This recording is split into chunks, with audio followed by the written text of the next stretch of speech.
Good morning বন্ধুরা। এইমাত্র ডিউটিতে এসেছি আমি, ওই 8টার মতন বাজে। আর দেখে চুলটা ভিজা রয়েছে, স্নান করে এসেছি। আর ভাবলাম তোমাদের সাথে এই কথাগুলো শেয়ার করি। আমি ভাবছি ইউটিউবে আর ভিডিও দেব না, মানে কিছুদিনের জন্য হয়তো। এত কষ্ট করে এই চ্যানেলটাকে এই জায়গাতে নিয়ে এসেছি, পুরো তো বন্ধ করতে পারবো না, আর বন্ধ করবো না আমি।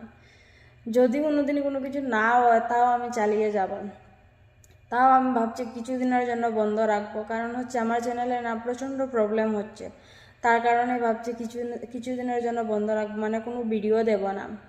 প্রবলেমটা কি তোমাদেরকে বলি। প্রবলেমটা হচ্ছে আজকে দু তিন মাস ধরে এই সমস্যাটা হচ্ছে। মানে আমি এখন দেখেছি সাবস্ক্রাইবারটা আমার এতজন রয়েছে, মেনে নাও মানে 20 জন রয়েছে, 320 জন রয়েছে। তো ভিডিও ছাড়ার পরে যেহেতু ভিউজও আসছে, লাইকও আসছে, কমেন্টও আসছে, সব কিছু আসছে, তার মানে তো সাবস্ক্রাইবারটাও বেড়েছে।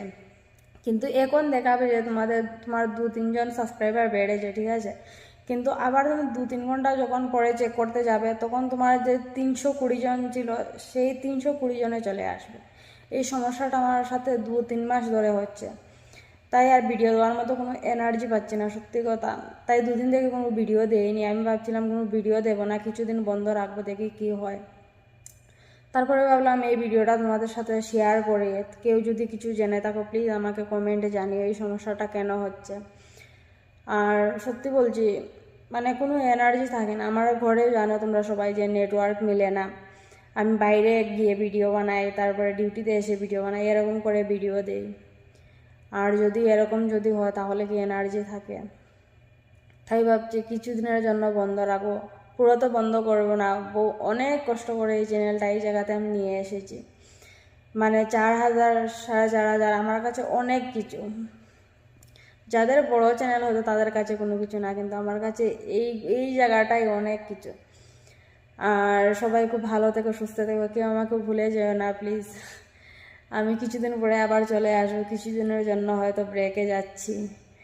আর দেখি এখনও কোনো কিছু শিওর হয়নি। আমার বর বলেছিল দেখে দেব, আমি এখন ওর সাথে কথা বলে দেখবো। যদি হয় তাহলে পুজোর সময় হয়তো কোনো ভিডিও দিতে পারে। আর পুজো আসছে, পুজোর সময় কোনো ভিডিও না দিলে কি ভালো লাগে? আমার ভিডিওগুলো হয়তো পরবর্তীকালে আমার স্মৃতি হয়ে থাকবে। যখন আমি বাড়িতে চলে যাবো, বেঙ্গালুরে আর থাকবো না, তখন হয়তো স্মৃতি হয়ে থেকে যাবে। যদি এরকম সমস্যা হয় তাহলে তো পুজোর সময় ভিডিও দিতে পারবো না। যাই হোক, সবাই খুব ভালো থেকো, সুস্থ থেকো, সবাই আমার পাশে থেকো প্লিজ। আর কেউ কিছু জেনে থাকলে আমাকে কমেন্টে জানিও। Bye bye.